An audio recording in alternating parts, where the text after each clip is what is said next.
Ay, magandang gabi po. Kasi tayo, dumaan kami kung napansin ka namin. Ako kaninang umaga. Nangangalakal po kayo? O hindi ako makaalis kasi dinalagnat ako kaninang umaga. Sana ako nang mabalakat. Pero tagasan po kayo, tay? Timba. Buti po napatpat kayo dito, tay.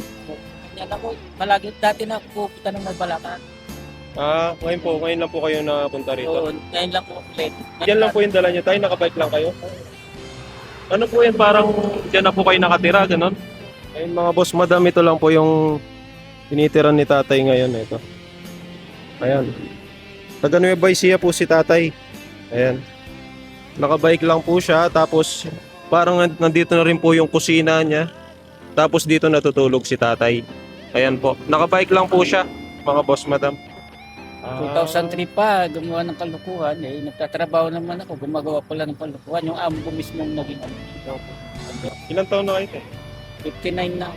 59 na po kayo. Tapos kayo lang po mag-isa. Wala po kayong Yung mga anak. meron, hindi ko rin alam kung saan sila. Nung nahuli ko kasi yung asawa ko, isinama niya lahat yung mga anak ko. Ilan ba yung mga anak mo tayo?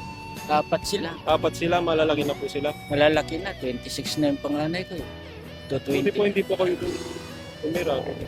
Mag-iwan Hindi ko naman din alam kung saan sila. Tagal na.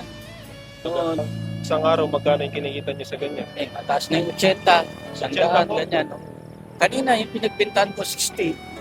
Galing pa yun ng hero na. Tapos yung napagbebentahan niya tayo, napupunta lang sa nakakatulog naman po kayo ng maayos niyan tayo. Hindi naman, kasi nakikiramdam din ako kahit papat. Pag pala tayo, saan kayo naliligo? Ganyan. Kailangan, Umiigip ako, dyan sa may gasolinahan dyan, kasi kilala naman ako na dyan. mapagkait po sila. No? Ano, yun. Baka may gusto po kayong sabihin sa mga gustong tumulong sa inyo tayo. Tulungan man ako sana, kahit konti lang. Wala mang pambilgano ng bigas. Bigas po, kailangan niya ng bigas. Kasi bumili ako ng bigas kanina, ng 60 na pinagbintahan ko. Nagtira ako ng pinambili ko ng ganyan. Ako tayo, nandito po para magbigay lang po ng konting tulong sa inyo. Opo. Ito mga boss madam, bibigay na lang po natin kay tatay ito. Maliit lang po ito na tulong pero sana po makatulong yun lang sa loob na ito.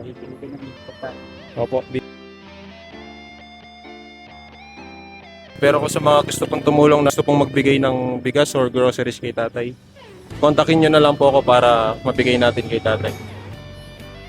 Tay, gaya ng sinabi ko sa inyo, ito na yung bigas na binibigay ko tayo.